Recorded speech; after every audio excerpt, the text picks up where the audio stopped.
ಎಷ್ಟೊತ್ತು big boss 12ರ grand ಫಿನಾಲೆಗೆ entry ಕೊಟ್ಟಂತ ಗಿಲ್ಲಿ ನಟನ ಬಗ್ಗೆ ಮಳವಳ್ಳಿ ಜನತೆ ಮಾತಾಡ್ತು. ಈಗ ಆಟೋ ಚಾಲಕರ ಸಂಘ ಕೂಡ ನಮ್ಮ ಜೊತೆ ಇದೆ. ಆಟೋ ಚಾಲಕರು ಏನು ಹೇಳ್ತಾರೆ ಗಿಲ್ಲಿ ಬಗ್ಗೆ ಅನ್ನೋದನ್ನ ಅವ್ರ ಹತ್ರನೇ ತಿಳ್ಕೊಂಬರೋಣ ಬನ್ನಿ. ಸರ್, ಕ್ರೇಜ್ ಕಾ ಬಾಪ್, TRP ಕಾ ಕಿಂಗ್ ಗಿಲ್ಲಿ ಈಗಾಗಲೇ ಫುಲ್ ಹವಾ ಮಾಡಿದ್ದಾರೆ. ಒಂದು ಸೋಷಿಯಲ್ ಮೀಡಿಯಾ ಮೂಲಕ ಈಗ ಉತ್ತುಂಗಕ್ಕೇರಿದ್ದಾರೆ. ನಿಮ್ಮ ಮಳವಳ್ಳಿ ಹೆಸರು ಕೂಡ ತಂದಿದ್ದಾರೆ. ಸೊ ಐದನ ಬಗ್ಗೆ ಮಾತನಾಡೋದಾದ್ರೆ ಗಿಲ್ಲಿ ಬಗ್ಗೆ ಮಾತಾಡಬೇಕು ಅಂತಾರೆ. ತುಂಬ ಚೆನ್ನಾಗಿ ಆಡ್ತಾ ಇದ್ದಾರೆ. ಮುಂದೆ ಆಡಬೇಕು ಅಂತಲೇ ಇದೆ. ಅವರಿಗೆ ವೋಟ್ ಮಾಡಬೇಕು ಅಂತ ನಮಗೆ ತುಂಬ ಆಸೆ ಇದೆ ಸರ್.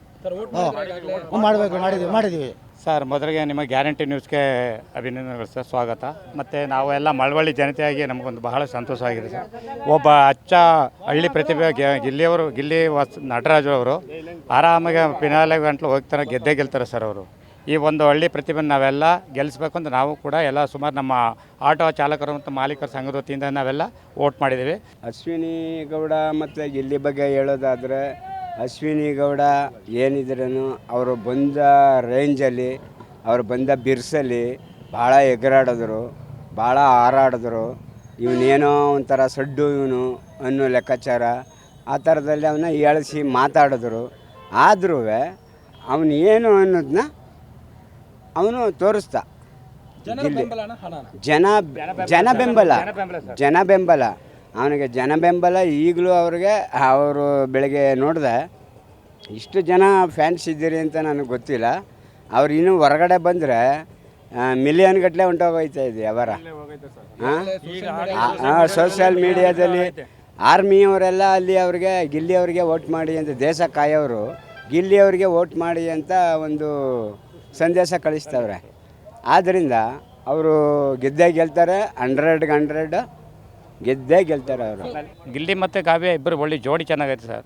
ಅವಳು ಅಮ್ಮ ಕಾವ್ಯನು ಕೂಡ ಭಾಳ ಸರಳವಾದ ವ್ಯಕ್ತಿನೇ. ಬೇಕಾದ್ರೆ ಆದರೂ ಖುಷಿ ಸರ್, ಮಳವಳ್ಳಿ ಸೊಸೈಟಿಗೆ ನಾವು ಸ್ವೀಕರಿಸ್ತೀವಿ ಅಂತ ಈ ಮೂಲಕ ಹೇಳ್ತೀವಿ ಸರ್. ಖಂಡಿತ ಡಮಾಲ್ ಡಿಮಿಲ್ ಡಕ್ಕ ಗಿಲ್ಲಿ ಗೆಲ್ಲೋದು ಪಕ್ಕ, ಡಮಾಲ್ ಡಿಮಿಲ್ ಡಕ್ಕ ಗಿಲ್ಲಿ ಗೆಲ್ಲೋದು ಪಕ್ಕ, ಡಮಾಲ್ ಡಿಮಿಲ್ ಡಕ್ಕ ಗಿಲ್ಲಿ ಗೆಲ್ಲೋದು ಪಕ್ಕ.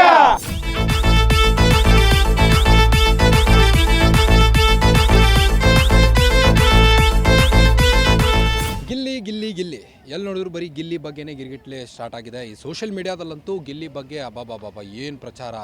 ಗಿಲ್ಲಿ ಅವರು ಇವಾಗ ಬಿಗ್ ಬಾಸ್ ಸೀಸನ್ 12ರಲ್ಲಿ ತಮ್ಮ ಅದ್ಭುತವಾದ ಪ್ರದರ್ಶನದ ಮೂಲಕ ಹಳ್ಳಿ ಪ್ರತಿಭೆ ಈಗ ಕರ್ನಾಟಕದಾದ್ಯಂತ ಮಾತಿನ ಮಲ್ಲನಾಗಿ ಎಲ್ಲೆಡೆ ಈಗ ಪ್ರಸಿದ್ಧಿ ಪಡೆದಿದ್ದಾರೆ. ಈಗ ಗ್ರ್ಯಾಂಡ್ ಫಿನಾಲೆ ಕೂಡ ತಲುಪಿದ್ದಾರೆ. ಹೀಗಾಗಿ ಅವರ ಸ್ನೇಹಿತರು ನಮ್ಮ ಜೊತೆಗಿದ್ದಾರೆ. ಏನು ಮಾತಾಡ್ತಾರೆ ಗಿಲ್ಲಿ ಬಗ್ಗೆ ಅನ್ನೋದನ್ನು ಅವ್ರ ಹತ್ರನೇ ತಿಳ್ಕೊಂಡು ಬರೋಣ ಬನ್ನಿ. ಸರ್ ನಮಸ್ತೆ. ನಮಸ್ತೆ ಸರ್. ಒಬ್ಬ ಹಳ್ಳಿ ಪ್ರತಿಭೆ ಈಗ ಬಿಗ್ ಬಾಸ್ ಗ್ರ್ಯಾಂಡ್ ಫಿನಾಲೆ ತಲುಪಿದ್ದಾರೆ. ಹೇಗೆ ಅನಿಸ್ತಾ ಇದೆ ನಿಮಗೆ ಅವ್ರ ಸ್ನೇಹಿತರಾಗಿ? ತುಂಬ ಖುಷಿಯಾಗಿದೆ. ಅದು ಅಲ್ಲದೆ ನಮ್ಮೂರು ಹುಡುಗ, ನಮ್ಮ ಫ್ರೆಂಡು, ಅವರಣ್ಣ, ಅವರು ನಾವೆಲ್ಲ ಫ್ರೆಂಡು. ಎಷ್ಟು ವರ್ಷದಿಂದ ಫ್ರೆಂಡ್ಶಿಪ್ ಸರ್ ನಿಮ್ಮದು? ಚಿಕ್ಕ ಹುಡುಗರಿಂದ ಸ್ವಾಮಿ, ಹುಡುಗರು ಸ್ವಾಮಿಗೊಳ್ತಾವಿಂದು ನಮ್ಮ ಅಕ್ಕಪಕ್ಕ ಗದವರು, ದಿನ ನೋಡ್ಕೊ ಬೆಳೆದವರು, ದಿನ ಅವ್ರ ಜೊತೆ ನಮ್ಮ ಜೊತೆ ತಿರ್ಗಾಡ್ಕೊ ಬೆಳೆದ ಸ್ವಾಮಿಗಳು. ಅವ್ರ ಜೊತೆ ನಾವು ಎಲ್ಲ ತಿರ್ಗಾಡ್ಕೊಂಬಿಟ್ಟೆ. ಚಿಕ್ಕ ಸ್ವಾಮಿಗಳು ನಮ್ಗೆ ಅವ್ರಿಗೂ ಏಜಲ್ಲಿ ಡಿಫ್ರೆಂಟ್ಸು. ಚಿಕ್ಕ ಸ್ವಾಮಿಗಳು. ಸೊ ಅವರು ಚಿಕ್ಕಂದಿರ್ತಾ ಅವರು ಇದೇ ತುಂಟುತನ ಇದ್ರ ಮಾತಿನ ಮಲ್ಲನಾಗಿ? ಹೌದೌದು, ಇದೇ ತುಂಟುತನ. ಆಮೇಲೆ ಹಾಸ್ಯ ಜಾಸ್ತಿ. ಹಿಂಗೆ ಅಂದರೆ ಅವ್ರ ಮಾತೇ ಸುಮ್ಮನೆ ಸಣ್ಣ ಮಾತಾಡೋರು ಸ್ವಾಮಿಗಳು ಹಾಸ್ಯ. ಅವ್ರ ಹಳ್ಳಿ ಹುಡುಗ, ಹಳ್ಳಿ ಪ್ರತಿಭೆ. ಅವ್ರು ಗೆದ್ದೇ ಬರಬೇಕು. ಯಾಕಂದರೆ ಕಾಲದಿಂದ ಕಷ್ಟಪಟ್ಟಂಥ ಕುಟುಂಬ ಅವ್ರದ್ದು. ಅವರು ಪ್ರತಿ ಒಂದು ಮನೆ ತಮ್ಮಿಂದು ಕಷ್ಟದಿಂದ ಬೆಳೆದಂಥವ್ರು ಅವರು. ಅವ್ರಿಗೆ ಎಷ್ಟೇ ಮನೇಲಿ ಕಷ್ಟ ಇದ್ರು ಹೊರಗಡೆ ನಗ್ನಾಗ್ತಾ ಹುಡುಗರ ಜೊತೆಲೆಲ್ಲ ಆಟ ಆಡ್ಕೊಂಡು ತುಂಬ ಚೆನ್ನಾಗೆ, ಮನೇಲಿ ಎಷ್ಟೇ ನೋವಿದ್ರು ಎಷ್ಟೇ ತೊಂದರೆಗಳಿದ್ರು ಹೊರಗಡೆ ಬಂದಾಗ ನಗ್ನಾಗ್ತಾ ಆಡ್ತಾ ಖುಷಿಯಾಗಿ ಎಲ್ಲರ ಜೊತೆಲೂ ಅವ್ರೇನಾರ ಒಂದು ಜಾಗಕ್ಕೆ ಬತ್ತು ಅಂತಂದರೆ ಅಲ್ಲಿ ಮಾಮೂಲಿ ನಗುಗೇನು ಬರ ಅಂತ ಏನಿರಲಿಲ್ಲ, ಕಡಿಮೆ ಅಂತ ಇರಲಿಲ್ಲ.